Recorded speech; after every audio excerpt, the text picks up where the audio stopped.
All right, thank you, Jackie. Good morning. This is Mitchell Timmerman with Manitoba Agriculture speaking to you live from Carman. This is the second in the Red River Basin Commission sponsored tile drainage webinar series. This week's theme is how does tile impact downstream environments, featuring Bruce Schufelt, Manitoba engineer with experience in water management, and in particular, he'll of course be focusing on his expertise in tile drainage today. We have actually with introductory comments, Mr. Charles Posthumus. He's the chair of the Red River Basin Commission's North Chapter. And so I would like to, at this moment, pass it over the floor to Charles. Hello, can you hear me? You can. Okay, yeah, it's Charles Posthumus. I'm in sunny but colder East St. Paul, Manitoba, and I'm the chair of the Red River Basin North Chapter, and I'm also on the Red River Basin on the board. We don't have a lot of agriculture out here, but we do have some, and we've had some people try this, so this will be a very interesting webinar to listen to and learn more about so I can share it with my constituents. And everyone, have a great day, and hopefully the temperature is going to warm up soon. Okay, thank you, Charlie. It's Steve Strang from the Red River Basin Commission. Certainly want to welcome everybody this morning. It's great to see the attendance numbers strong again. We will make it short. We just want to give special thanks to Bruce for pitching in and helping us with the webinar, the province of Manitoba, Mitch and Jackie, thank you so much. And with that, we'll get started on the webinar number 2. Take it over to you, Bruce. Well, thanks very much, and welcome to this presentation on the downstream impacts of tile drainage. Last week's seminar reviewed the on-farm benefits of tile. This week, we're going to discuss how the change in runoff from farmland might impact water networks below the tile outlet. Much of the information presented here is based on others' research, extension, and literature reviews. Where possible, I've provided a reference embedded within the presentation for the material or a place to go to look up more on the topic. So as the webinar is going to be hosted by the Red River Basin Commission for 6 months, you can go back and look up that reference and do some more learning. Again, I'd like to thank Steve and Allison at the Red River Basin Commission for facilitating this, as well as Mitch and Jackie for their organizational skills.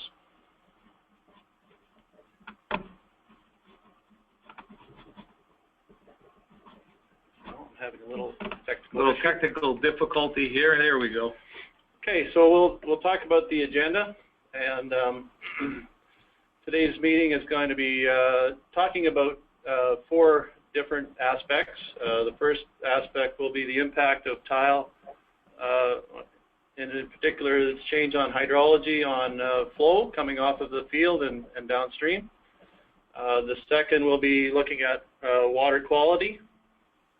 The third section will look at soil quality, and the fourth section will look at what we call beneficial management practices, what I call mitigation strategies to lessen the impacts of child drainage on your downstream neighbors. I'd just say the last part will be fairly brief, and Mitchell will be doing more on that, I think, Mitch, next week. That's right. In the third installment in the series, it will be an environment themed. We're calling it tile drainage, the watershed and the environment. So yes, the material that, or at least some of the material that Bruce presents today will segue very nicely into next week's topic. So you'll see a little bit of overlap with last week, just to kind of get us right back up to the same speed again quickly, and just for those people that may not have attended last week. So this slide is just to talk about what tile drainage is. Of course, it's a corrugated high-density polyethylene perforated pipe that will run water only if the seasonal or perched water table is above the elevation of the tile.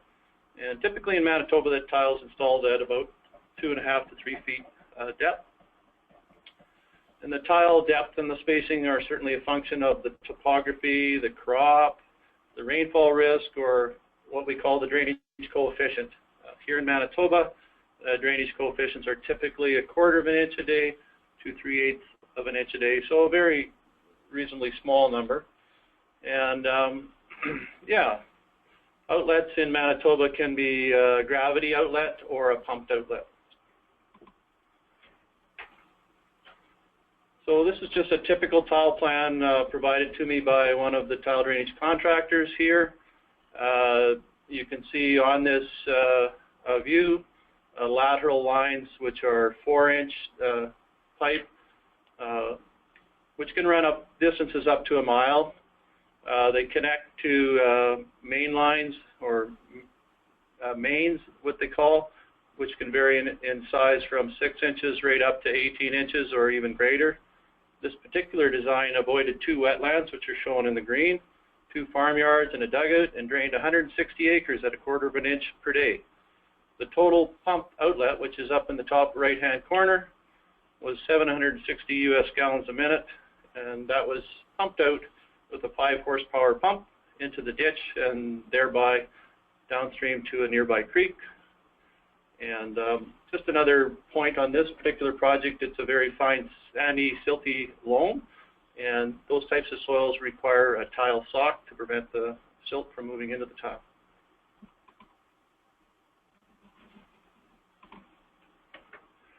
So we'll get right into looking at the impact of that change on the hydrology. In this first section, I'll discuss the impact of tile on specifically water flow off of a tiled field. And tile drainage changes the hydrology from surface flow to subsurface flow, something that I highlighted last week. The result, I guess, which may or may not be evident, is a reduction in peak field runoff, increase in water infiltration to the soil, a reduction in surface runoff, and a corresponding increase in the tile flow, along with a slight increase in the overall water yield leaving that particular quarter. This change in hydrology obviously will impact the water quality coming off the field, as well as the soil quality and the off-field impacts of that. Just having a little technical difficulty here today. I don't know. Bruce, you're like a cowboy. You've got two holsters. He's operating two Mises. Yeah, 2 Mises. Yeah, there. New slide. Excellent. I'm going to talk a little bit about aquifers today as well, just because people are interested in that, but it'll be fairly limited just because of the time limitations here today. So you'll remember this slide from last week. I asked the question, how does excess moisture manifest itself on a farmer's field? Is the water ponding in low areas? Is the slope flat? Does the soil fill up with water? Is there extreme runoff and soil erosion? Is salinity an issue? Does water logging prevent field access and equipment for seeding and spraying or harvest? It's assumed here that the benefits of the tile largely accrue on the farm, although it can be shown positive and negative changes occur downstream. So when pondering this picture, imagine, if you would, the ability to infiltrate more water. How do you think that would impact the runoff in the foreground? And specifically, what does that impact translate into downstream? Well, here's a little diagram of our imperfectly or poorly drained soils, which are quite common in southern Manitoba. Typically, there's some sort of layer at depth that's preventing downward percolation of water, and you will see at some point in that soil profile a saturated zone. The saturated zone is basically all the soil spaces are full of water, and the blue line, the solid blue line, represents the water table, which is where you have full saturation. Towards the surface, the soil gets drier, and of course that's impacted by the water table depth. Can vary quite a bit during the season, moving up to the dash line near the surface.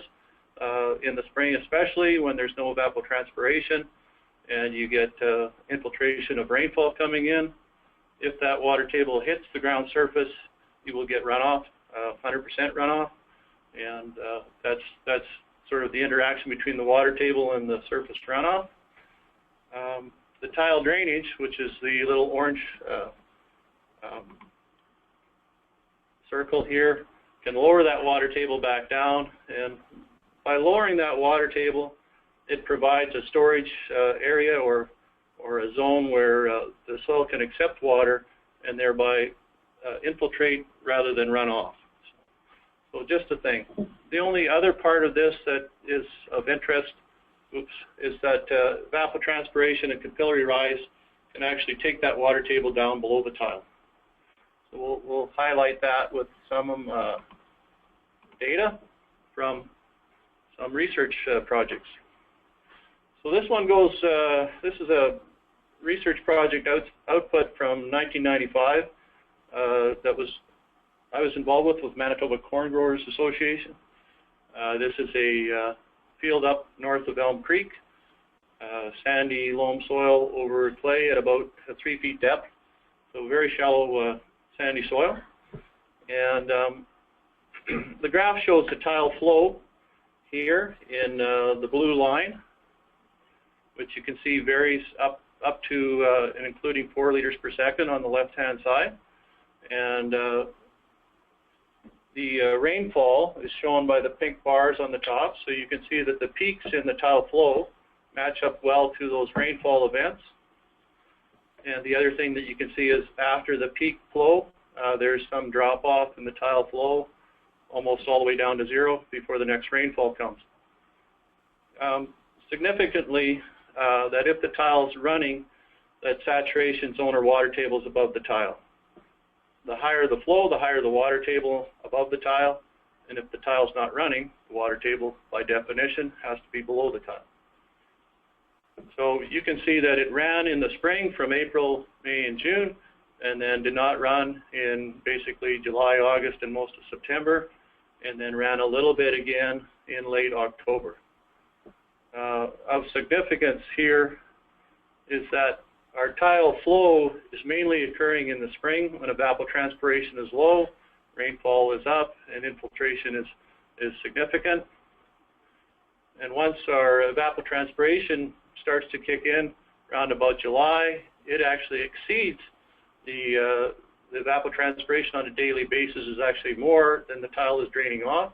The water table goes below the tile, and you get no tile flow during that summer period. So that's just sort of to show you how that translates to in real terms.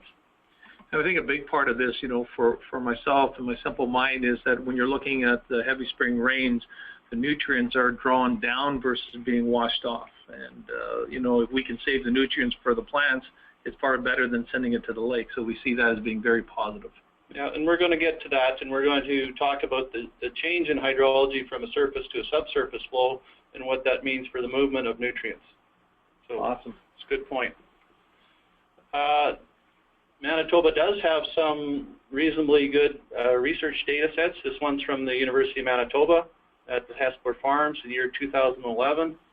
It shows the rainfall in pink bars ranging from 40 to 70 millimeters, so anywhere up to 3 inches. Irrigation is actually occurred on this field as shown by the little yellow bars at the top, probably in the range of ½ an inch each irrigation. And the tile flow is shown in the orange bars coming up from the bottom of the page. And you can see I put in a line that represents a ¼ of an inch per day. And so twice during the spring of 2011 we hit our full ¼ of an inch a day, but quite often we were below that ¼ of an inch a day flowing out of the tile.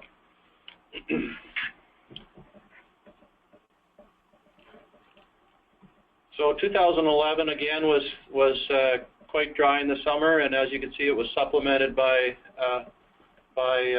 irrigation. And a significant point that I wanted to highlight here is number one, there's a drop-off in the tile flow towards the start of July, and number two, even though we had a very large rain in late September, there was no tile flow. And so the reason for that would be, Mitch? Well, there's something missing at that time of year. Did somebody plug the tile off, or? Oh, well, I suppose that's one possible explanation. No, well, so the explanation, of course, is that the water table's below the tile, right? Oh, right. So right. that rainfall is still infiltrating, it's recharging the groundwater table, but it may not have actually reached the level of the tile yet. So there's lots of buffer in the system as a result of the crop growth throughout the season. Right. That's created lots of space in the soil for water. That's correct, and the reason that the crop's been able to grow is because the tile provided those good conditions in the spring. I'm just shocked that he almost stumped you. Yeah, it happens occasionally. Got to give these engineers their due. He's feeling a little under the weather, folks. Yeah, I am suffering a cold, so Bruce is being very patient with me today. Okay, well, we'll move on to another case study here. This is a heavier soil, Red River clay in southern Manitoba, and I showed this slide last week. The clay here was content was between 40 and 60%.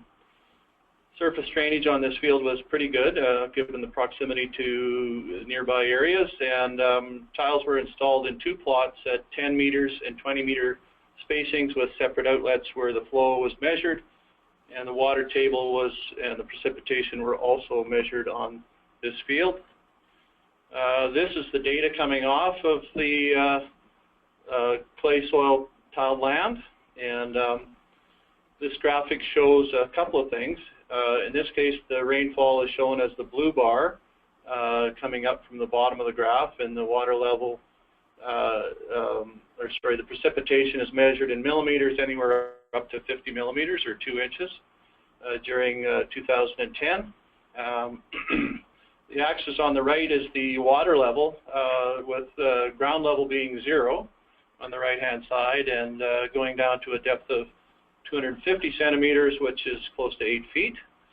And you can see the water table variation shown in 3 different lines, the green line, the black line, and the red line, which varies from as low as below 2 meters to basically essentially right to ground level.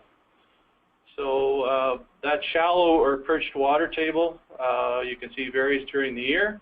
And just to highlight a few things with regards to the impact of the tile. So the tile here, just above 1 meter depth, about 90 centimeters, shown by the orange bar line. And you can see a couple things. In the spring, the water table comes up pretty dramatically from below 2 meters to up to close to a foot below surface, and then slowly goes down to about the tile level. And you get, during that spring period, from May to July, you get the water table varying between the tile and the ground surface. As it rains, the water table comes up, and then the tile brings it back down. Round about the start of July, you see a significant change as the crop kicks in. The slope of the decrease in the water table increases as per that blue arrow, and you can see that even though it's still raining in July there, and then again in August, the water table is now below that orange line or below the tile.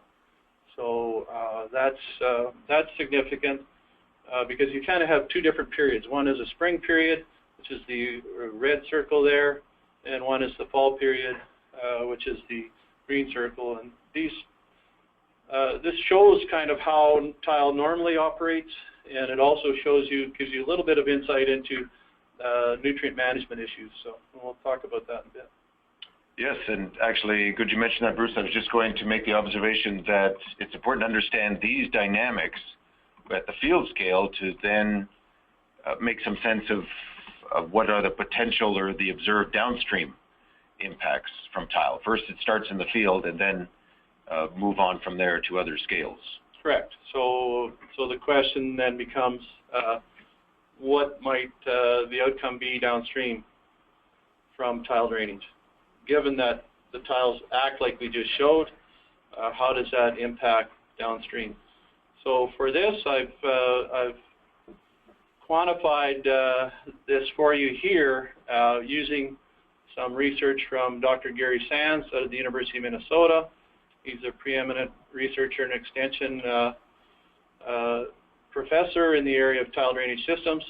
He's been to Manitoba several times, and He is very familiar with the Red River Valley. The information that I want to present here today is associated with Dr. Sand's use of the DrainMod mathematical model.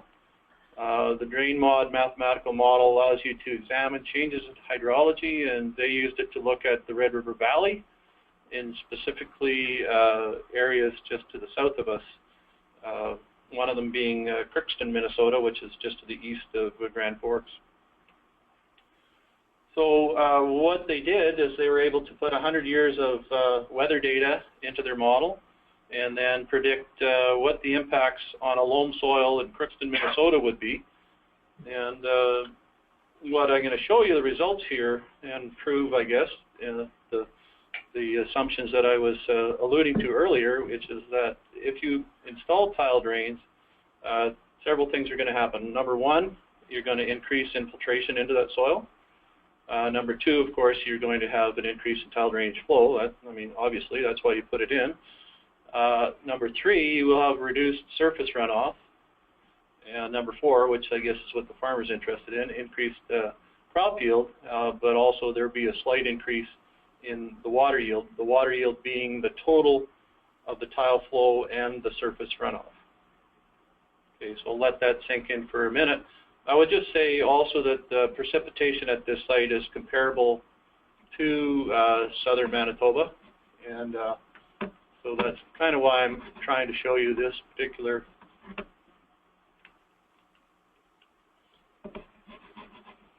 Yeah, so in the absence of, well, and not to say that there hasn't been similar work done here. I know Dr. Ranjan at Biosystems Engineering has done some work with DrainMod. He has some published papers, but this is a pretty good illustration, as Bruce has pointed out, for an area of particular interest, and that's the Red River Valley. Right, and one of the benefits of DrainMod, of course, is that you can look at big, long data sets in areas where tile drainage doesn't have a history. Yes, precisely. Take advantage of that climate data and then do a what if. Right. So in this case, the what if was for this particular loam soil, for this particular rainfall, which you can see here, the precipitation in the third column was 20.5 inches on average.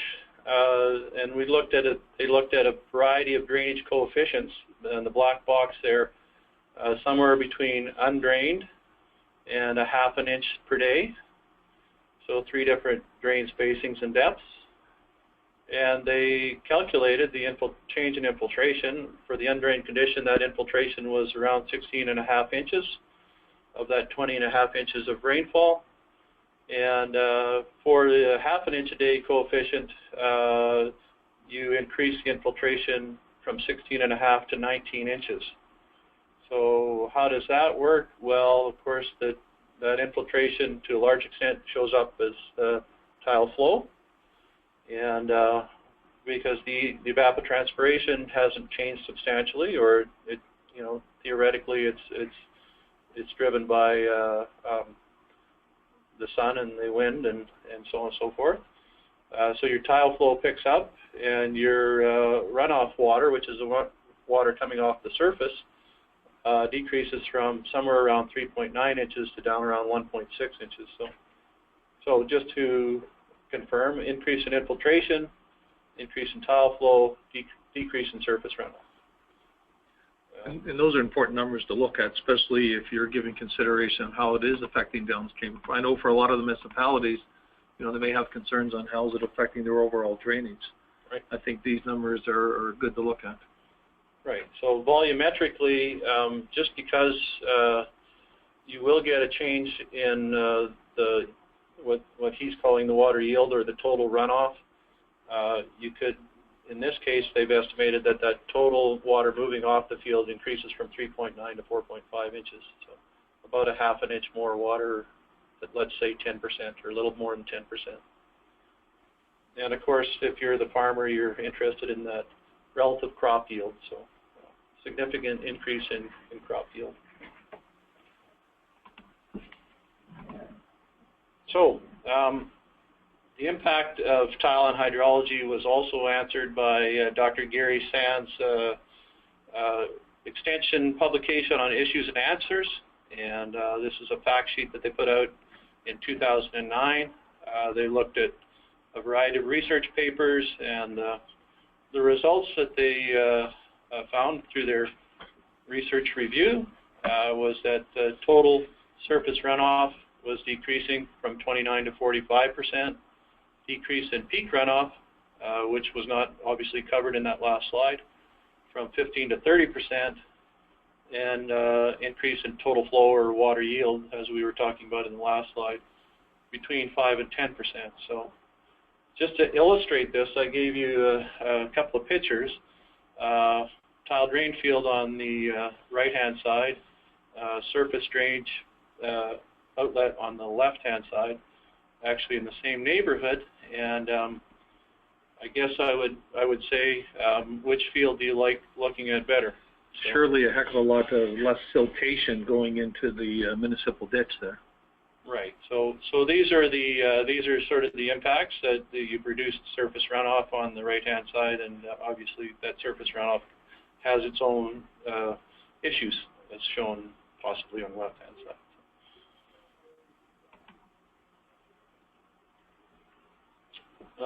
There are also landscape impacts that are influenced by the change in water flow.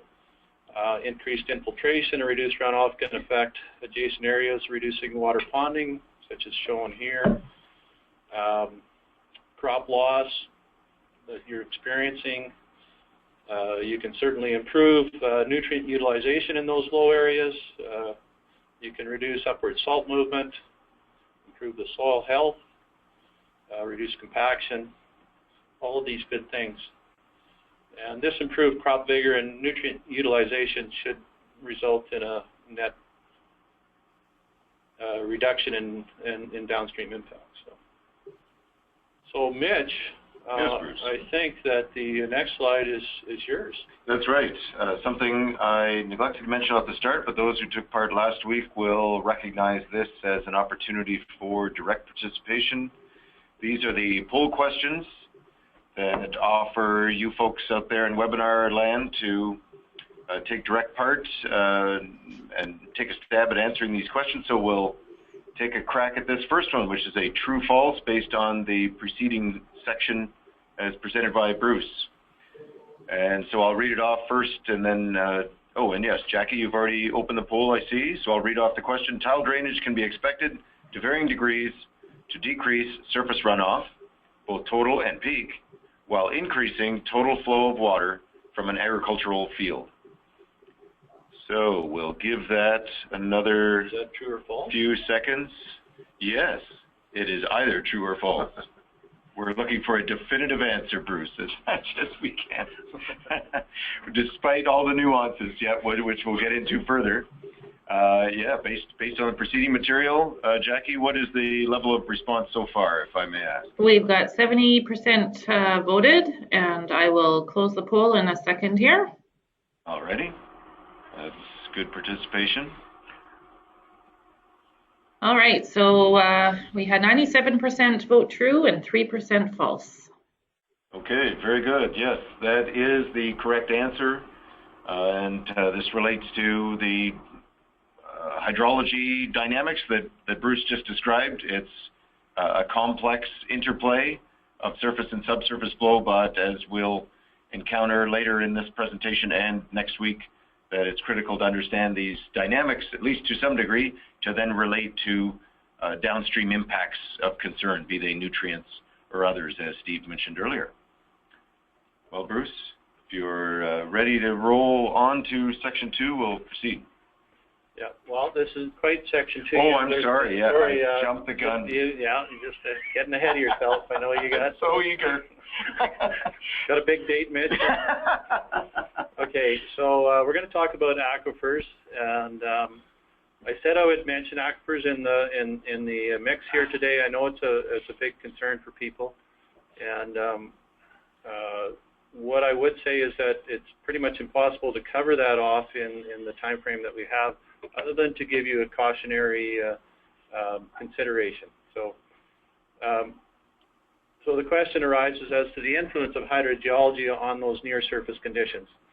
And mostly for our imperfectly drained soils in gentle topography with reasonably tight soils, with an impermeable layer that causes that first water table there really isn't much of an interaction between deep aquifers or shallow aquifers and that surface zone. So mainly the water's going up and down within that root zone or below the root zone from capillary rise or infiltration, but not much coming up from the deep aquifers or laterally in from another location. But there's a couple of conditions that appear where tile drainage and hydrogeology can interact. And what I thought I would do is just highlight that to you with the use of a picture. The photo on the left, or the picture on the left, is actually a map of what we call a EM31. The EM31 being the gentleman on the quad with the conductivity meter down below, measuring the, in this case, the conductivity across several sections of land. The blue area on that picture would be a typical tight soil and perfectly drained. The yellow and red areas are actually very narrow but and significantly deep sand channel, which is essentially an old river flowing north. And so there is some interaction with that kind of feature on your land if it would so happen to exist, which generally speaking it doesn't. But two things could be of concern. Okay, first thing would be if your discharge or your tiles were crossing an aquifer, you could be recharging that area, and so any of the water that's in your tile or in your tile discharge that's crossing an aquifer may recharge that aquifer, and hence the water quality in your tile is actually of concern to the aquifer. The second part would be if you had a tile or a pump, such as shown down on the right-hand side, a deep pump that was intercepting a discharge area in that aquifer. So, for example, if I put my tile outlet right in that sand channel, it actually becomes a well. So now you're pumping more water than you necessarily plan to, and you want to maybe avoid that because your tiles may not react like what I showed earlier in those graphics. So just a cautionary tale, and I guess maybe that might be an issue that people like to look at later on. The second one that I wanted to just briefly talk about is wetlands. And as you saw on the first slide, or second slide that I showed, that tile drainage, typical tile drainage project avoids wetlands. So, and our water stewardship people do a good job of regulating that. I believe the class system that they look at is class 1, 2, 3, 4, 5 wetlands, and in particular, they're very careful to make sure that the class 4 and 5s are not impacted by tile drainage systems. So. And if you need additional information, you can always talk to your conservation districts. All the conservation districts in the basin are well knowledgeable about the concerns of tile drainage placed closely to wetlands. Yeah. And these are some important hydrological features to keep in mind. You mentioned the geology beneath, Bruce, in these wetlands. There's lots of opportunity with tile drainage, but these cautions are well warranted, and these are some fairly in-depth subjects unto themselves. Yeah, you've done a good job they're of providing an overview. They're a subject on themselves. So yes. we're going to move on here, if that's okay. Oh, to section 2. Yes. Yes. Yeah, here we are. I've been looking forward to this. I knew you were, yeah. Well, can you tell my head's fuzzy today? Yes, please proceed. Thanks for bearing with me. Impact on water quality. So going to spend a few minutes talking about tile drainage impacts on water quality, and specifically about phosphorus and nitrogen, which we have a lot of relevant data. So generally speaking, we can expect with reduced runoff, surface runoff, we would expect that would be a reduction, associated reduction in phosphorus transport, because there's not as much sediment running off, and of course the total runoff has been reduced. So seems to make sense.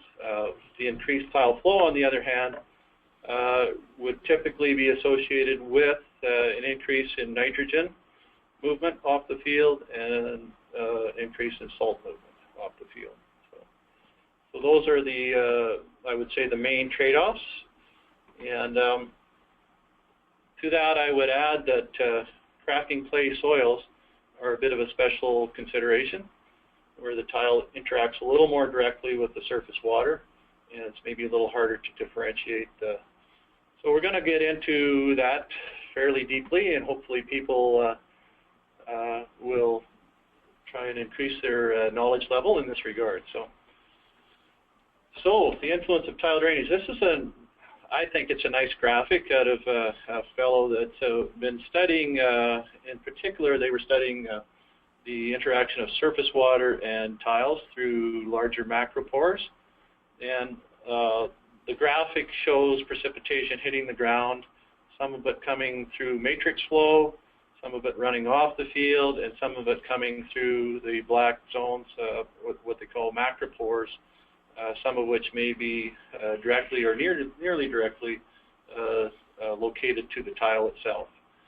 And what I would say is that the matrix flow, which is generally speaking what happens in Manitoba, the water infiltrates, it's moving through the matrix of the soil itself to the tile, and but there is a consideration that in a heavier soil that relies on the structure of the soil, the macropores, for water to move in it, you may get some preferential flow from the surface right into the tile. So that's a direct pathway, and that's something to be considered.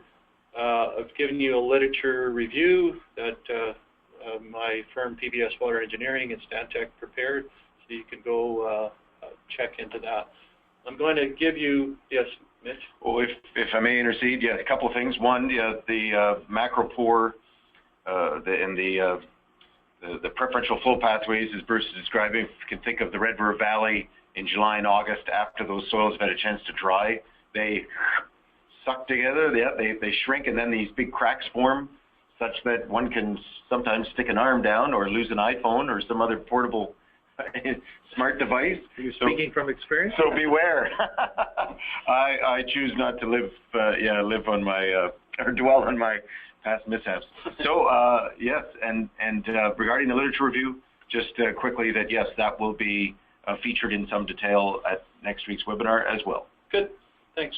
Yeah, I think we'll have to keep moving along here. It's a practical example of water quality from a field near Haywood. On the left-hand side is a non-tiled field. The right-hand side is a tiled field. These fields are basically separated by a railroad track and nothing else. The non-tiled field was feeding into a ditch running to the north, and the tiled field was feeding in a ditch running to the east, and those two ditches happened to meet and join each other. And I thought it was kind of instructive to show you a picture of what that water looks like. So this is a location where those two ditches meet up, and they cross through a culvert where the red arrow is. Side by side, 300-acre fields, 6 inches of rain, May and June of last year. And the tile outflow is on the right-hand side, which is generally clear. And the surface runoff is on the left-hand side, which is generally cloudy. So just to highlight that possibility, and also to kind of as a lead into some of Mitch's work next week. So, okay, so let's consider this picture here. This is one that I presented last year. It's an interesting photo showing a loamy sandy field, which is the tile has relieved saturation and is drying out the soil in areas or zones where the water is more or less a problem, dark or light areas. So so the movement of this water in this field is generally speaking through matrix flow. So water is flowing downward into the soil and then laterally to the tiles. And we could therefore imagine in this case that if there was salt in the soil or excess of nitrogen fertilizer present, then that could be moving with that tile flow. But certainly a lesser concern for phosphorus in this case. So just to summarize from the nitrogen perspective, nitrogen nitrate is highly mobile in soil. The leaching losses of nitrogen are mainly influenced by an imbalance between the application date for the nitrogen and its use by the crop. So essentially the same concept of our tiles flow in the spring but not in the summer, right? Nitrate levels can exceed 10 milligrams per liter, which is the drinking water quality standard, especially in the spring, and I'll show you some data here on that. And clearly it's influenced by nutrient management. But that's not the only influence, but I want to highlight a data set from North Dakota State University Extension Service, Dr. Tom Scher, and they looked at tile flow and nutrient losses at 8 sites in the Red River Valley, and they've summarized all that data in a report. And here's some of the data that comes out of that particular report. This is nitrate nitrogen levels from 2009 to 2013.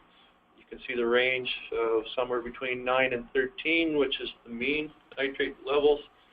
The other interesting thing is that by the fall, those nitrate levels have fallen to between 1 and 8 parts per million. And of course, that's associated with the fact that the crop's been using nitrogen all summer, right? And so the nitrate levels in the soil would be lower.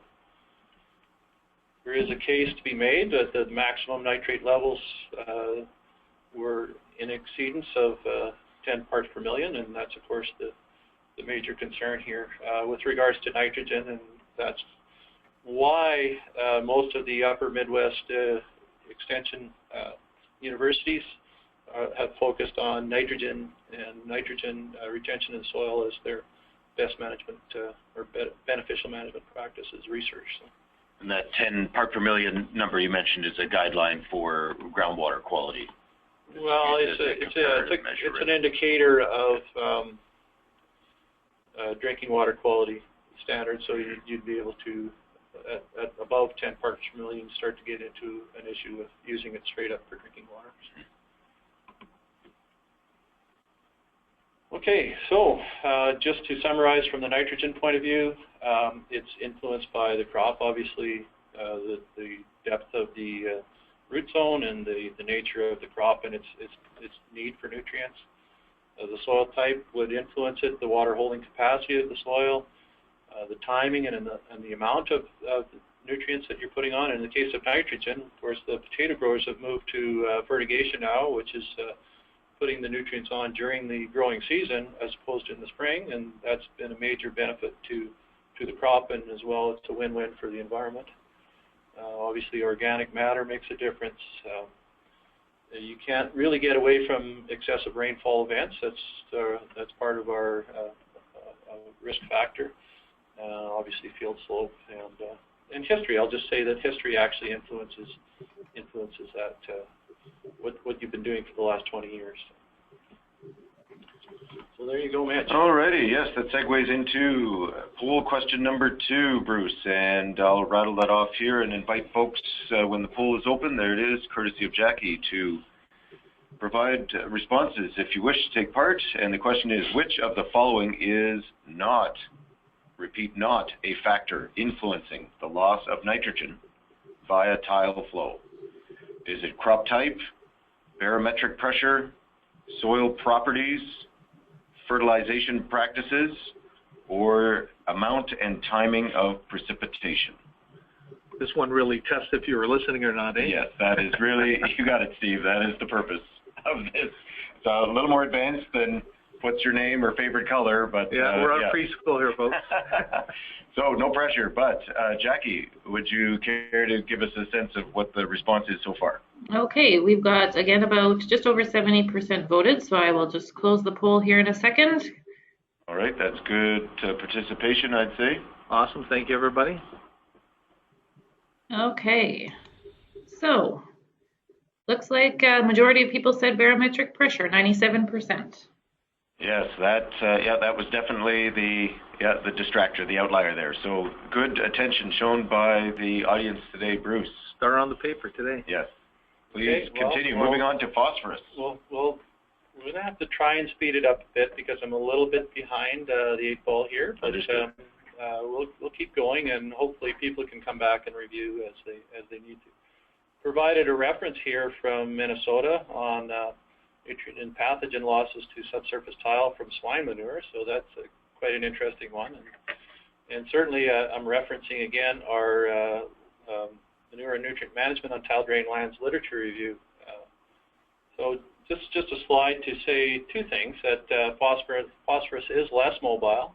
That study I just quoted showed no downward movement of phosphorus below 12 inches based on tests, and certainly this was on a clay loam soil. But having said that, macropores can allow for particulate-bound P and dissolved P to enter tile directly. And I've referenced a study from the Maumee Basin in Ohio, where phosphorus is a big concern for Lake Erie. And just to say that actually can definitely happen, and it's a major concern. So as Mitch indicated, where might this happen in Manitoba? Well, I'm thinking that it's definitely a possibility in the Red River Valley, and something that I know Mitch is going to be talking a little bit more about next week. So. Just present a little bit of, highlight some phosphorus results from that same North Dakota State University study by Scherer. And this is the average phosphorus concentrations over that 5-year period for each of the sampling sites on the 8 different sites or 8 different counties.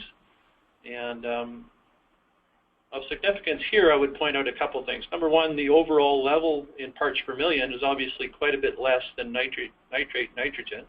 So you were talking 30 parts per million nitrates and 0.02 to 0.15 parts per million phosphorus. There is quite a range, though, from 0.03 right up to 0.15, and this is in the tile alone. So what could explain that variation? Obviously, possibly crop, possibly cropping history, possibly soil type. So there is some variability, and there is some good monitoring out there. But just to say that it's site specific to your locale. So that's the water quality aspect, and if we could move on to the soil quality. Yes, section 3, impact on soil quality. Okay. Yeah, we'll be delving quite a bit more into water quality next week, so yes, let's continue on, Bruce. Okay, so tile drainage can allow options for increasing infiltration and reducing runoff, and given that we do have reduced runoff, soil erosion risk is lowered, so that's a good thing for soil. Mitch, I'm sure you and Ryan and others have spent many years trying to encourage reduction in soil erosion. I am nodding vigorously. Right. Tile drainage can also move salt from the crop root zone and change the equilibrium in fields, making it more suitable for crop growth, water, and nutrient utilization. So salt in the tile certainly can be significant, but I'll show that it can decline over time, and that one of the things we need to do is look at outlet routes for that tile and the impacts and employing optimal tile design. So that's what we'll talk about a little bit here. Lots of agronomic practices are out there to increase infiltration, reduce runoff, and reduce soil erosion. And I've listed a few here.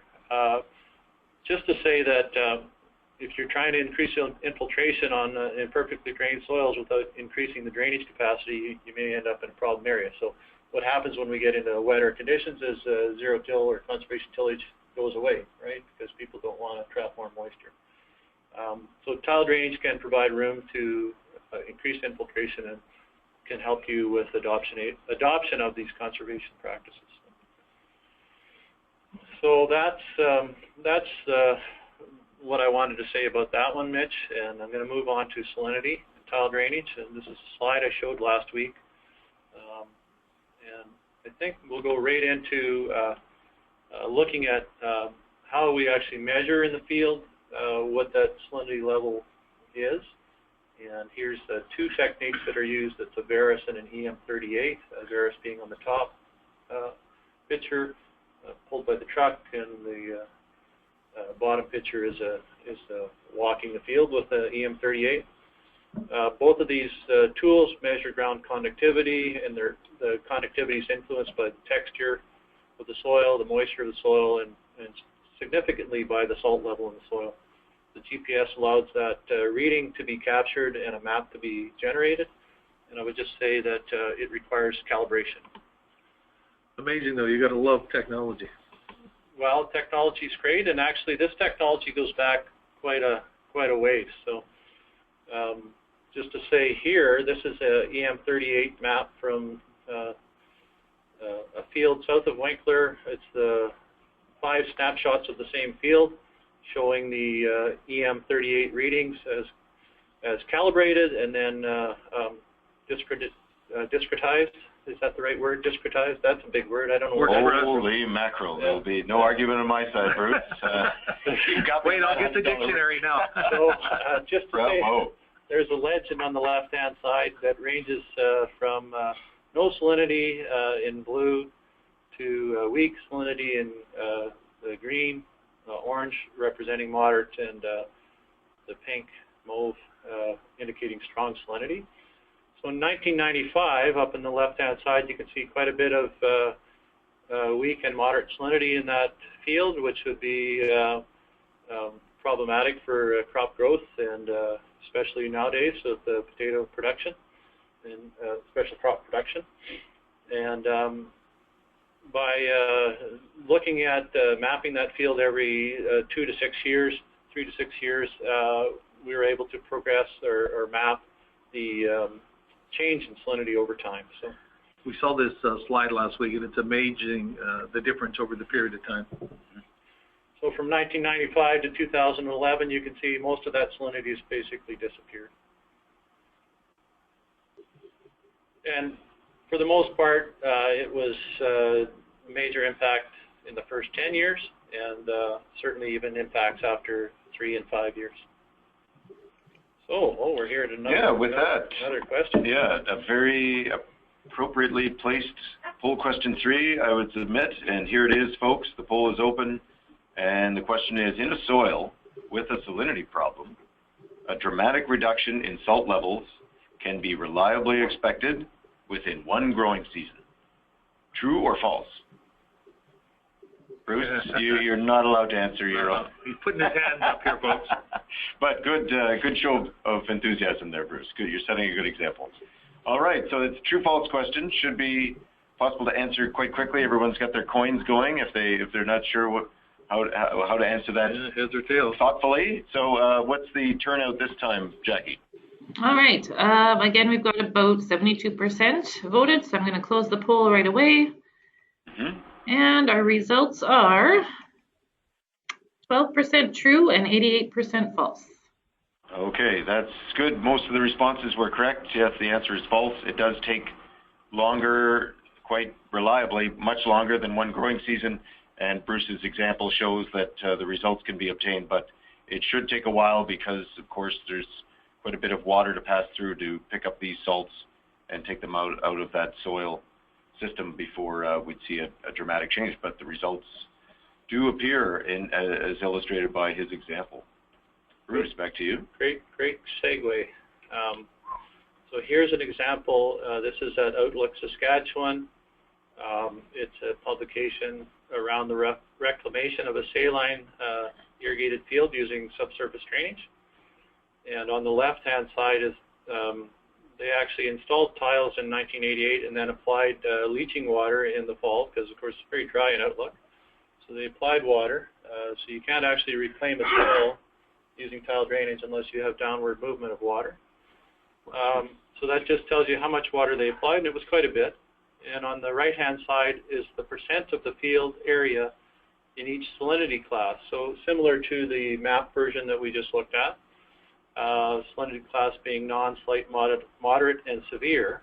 In 1986, you can see there was 28% of that field was severely salinized.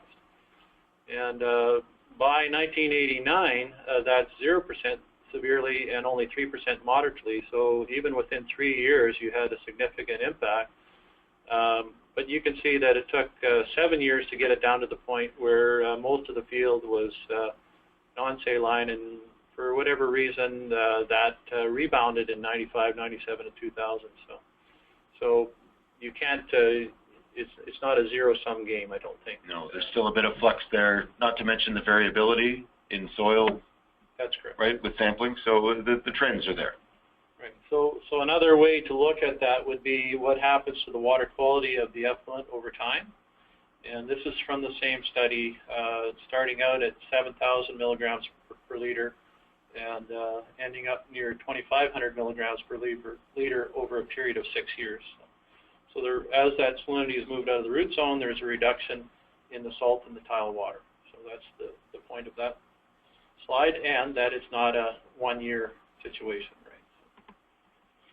Right? Just to confirm that, this is back to the NDSU study, and they looked at all of those sites and tried to estimate, based on the amount of salt coming out and their estimation of looking at the field, how long it would take to reduce that water quality down to 2,000 milligrams per liter, which they're saying could be in the order of 6 to 10 years or even more, so depending on the sites. Now, what I would say is that not every site has salt, and not all tile outflow have elevated levels of salt. So some are 1,000 or lower, right off the hop, similar like a sandy soil like we looked at earlier there. So. Okay. So just a little bit on the implications of salt for your tile design. So first of all, I would say number one thing would be to understand, if you're planning to use tile to remove salt from your soil, first thing is to understand how much salt is in your soil. So that would be various mapping and soil sampling. So it seems pretty sensible. Consider the depth of the tile. So a shallower tile equals less drainage, therefore it should be somewhat less salt. Understand the type and mobility of salts. Last week we talked about sodic versus saline, and certainly I think there's a point to know what you're dealing with in terms of the type. Thirdly, take a look at the tile outlet and consider how much of that salt is coming out, where it's going to, and whether it's going to be moving downstream rapidly or being diluted by other water sources. And so that's an important consideration. And certainly I would say it's incumbent on somebody that's moving salt off their land to understand the potential for downstream impacts and develop a mitigation plan. Question 4. There we are. Question number 4, Bruce, on our list of poll questions. I'll read it out now, and Jackie has promptly opened the poll. Which of the following factors should be considered in assessing the suitability and impact of tile drainage design on soil salinity? Soluble salt levels in soil, the type of soluble salts present in the soil, the depth of the tile outlet, and the potential for dilution, or your final option is all of the above. Quite a few words there. However, if you were paying attention to the immediately preceding slide, you'll be in pretty good shape to answer that. And so I'll ask Jackie, what's the level of response to the moment? All right, I will close the poll in a second here. We've got 65% voted. Pretty good. And it looks like 100% said all of the above. Oh, splendid. Yes, very good. Excellent update on your preceding slide there, Bruce. Yeah, so those are the key considerations in addressing the salinity problem and considering potential downstream impacts. So we've moved on now to section 4, Bruce. Okay, so obviously the intended impact of tile drainage is to improve your ability to grow a crop. I think that's pretty clear. The unintended impacts generally occur downstream. And the next 5 slides or so are just going to talk about a sampling of beneficial management practices that are out there that have been researched, mainly by the extension universities in the upper Midwest, so Minnesota, Iowa, Illinois, Ohio, as well as in Ontario. And so that you can take a look at these things and understand that some of these have good application or possible application in the Manitoba scenario. Significantly, nitrate has been the main persistent problem that they're trying to deal with, and that's because of nitrates in drinking water in Iowa, hypoxia in the Gulf of Mexico. But phosphorus is also now on the radar due to their increased understanding of preferential flow. And algae blooms occurring in Lake Erie. And there is some good initiatives now in the states in Wisconsin and Michigan dealing with the interaction of manure and tile drainage systems.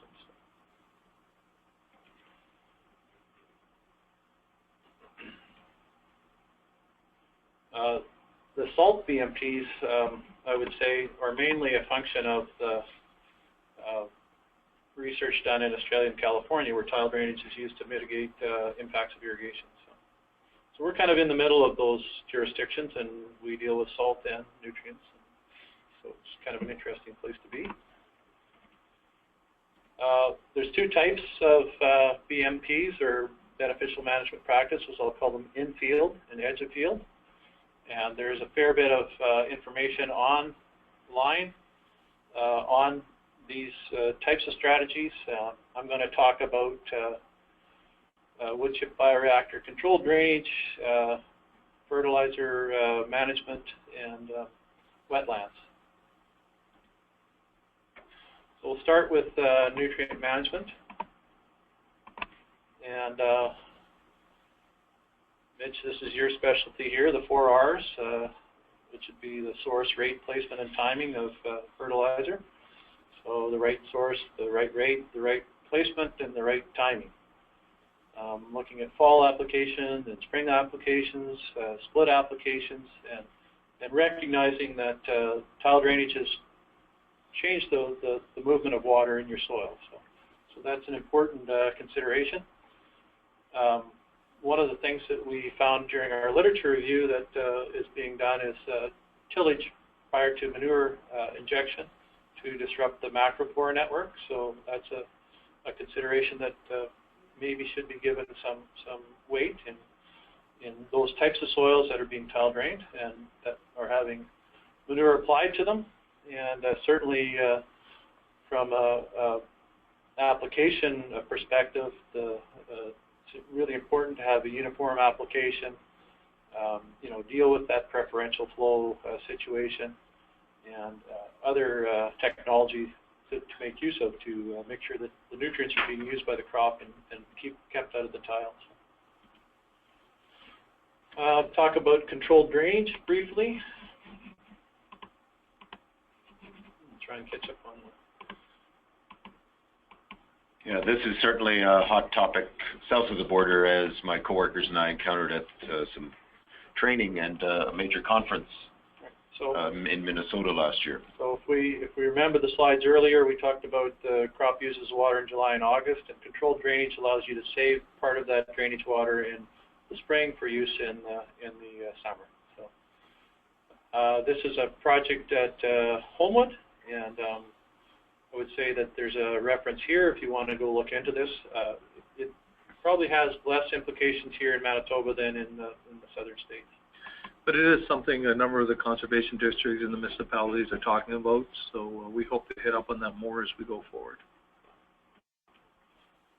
Bioreactors is one that I kind of like. Bioreactors are a wood chip, a buried wood chip treatment system that you divert part of your tile drainage water through on the edge of the field, so it's an edge of field treatment. The benefits of the bioreactors themselves act as a host for denitrifying bacteria, which are there to reduce the nitrate levels in the outflowing tile water. So the benefits would be that they have a small footprint. There is a standard that's been developed in the States already for them. They're an on-site treatment, so you're in control of your own destiny. There is some potential that's being looked at to enhance them for possible phosphorus removal as well as a better nitrate removal. And it's easy to monitor how you're performing. and the design itself shouldn't really vary that much from site to site. One point of clarification, if I may, MRS at the top of the screen, may I guess? That Morden Research Station? That stands for Morden Research Station. Yes. Yeah, there is we do have a demonstration or a research project going on at Morden Research Station, and I guess stay tuned for results, right? Talk about constructed wetlands. This is a big push in Iowa, and as well in Minnesota, and it's recognized as a BMP, specifically again for nitrate removal. You can see on the slide here significant reduction of nitrate in the outflow from this particular reconstructed wetland, from about 20 parts per million down to about 5. So quite significant reduction. They are very efficient in the sense of percentage. So when I say 1%, that means that a 30-acre wetland could treat 3,000 acres of tile drainage water. That's amazing. They are robust and known technology. They really don't, or as far as I can tell, they're not meant for reducing phosphorus. Or they may actually add phosphorus. So it's really a tile drainage reduction method. And of course, you require land, right? So that's sort of on the flip side of that. So I provided a couple of references there for you. And of course, there's lots, and I do mean lots of other beneficial management practices that are being promoted and studied and understood. So really good reference there from Minnesota. They call it the Agricultural BMP Handbook, which includes references to tile drainage production. So. And I think as we're talking about climate change quite a bit now, when you look at water recycling, it may be the new way as crops change up. Yes, and there is a group in the upper Midwest that's called themselves transformingdrainage.org. So that's actually one of their big pushes. Yeah, I'm just looking at a fact sheet that they're putting out on that, so interesting. I think I'm kind of a little out of time here, so I'm going to just go to question number 5. Here we are at poll question 5, yeah, before we move into the home stretch here. Maybe we're really in it already, folks, so thanks for bearing with us. We're just past the hour mark here, and the poll is now open for question 5, which is another true-false. Most research of nutrient fate on tile-drained lands has to date focused on nitrogen in the USA. Being true-false, I imagine the response will be pretty quick. Jackie, if you'd like to let us know if it's in that same 60-70% range as previous. Right now we've got about 50, just still a few coming in here. So. Some folks are preparing to launch for lunch.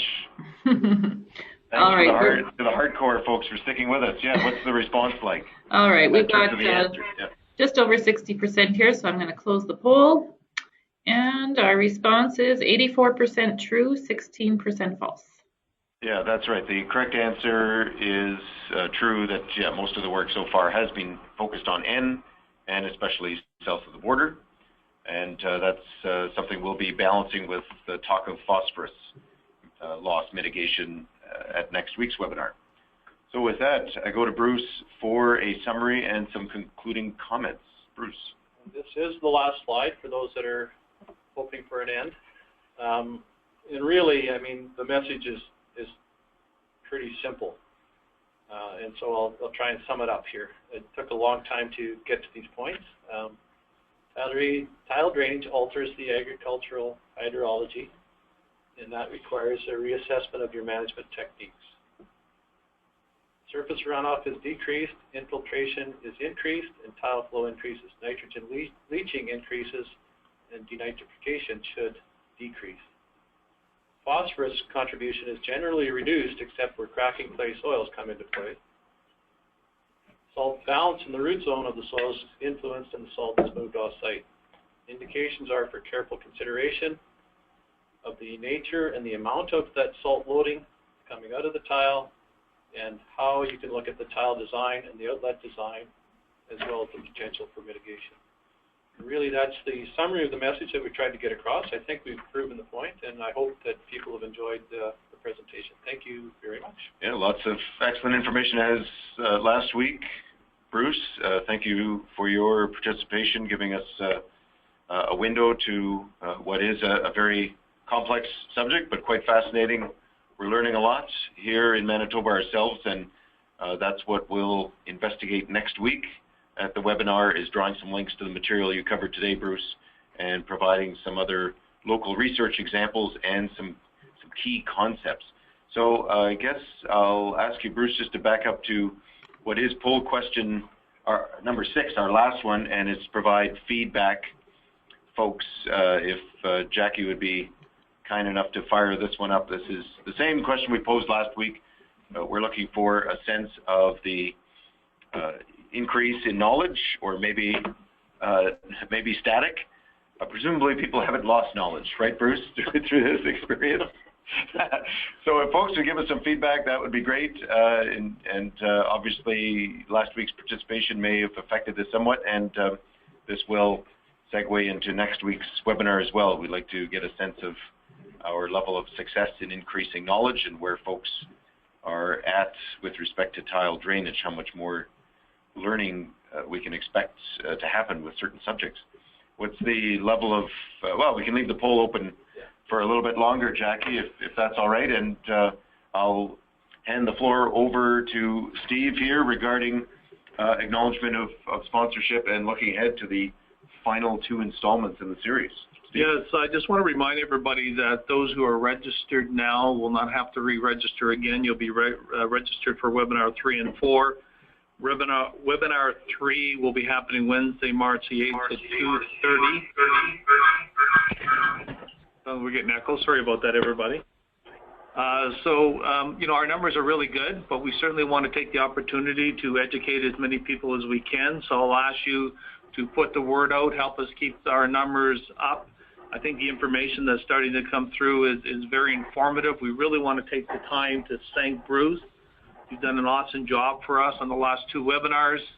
And certainly we do want to thank our partners, and we want to start off with the Assiniboine River Basin Initiative, Wanda, the LaSalle Red Boyne, Justin, the Eastern Interlake, Armand, the Pemmican Valley, Cliff, the St. Rat River, Jody, Crooks Creek Conservation, Colin, but especially the province, Mitch and Jackie, Brian. I mean, we're all very grateful for the partnership and the assistance. So again, please everybody allow your colleagues to know about the webinar 3 and webinar 4, and help us keep our numbers up through the whole thing. We'd like to do more as we go forward.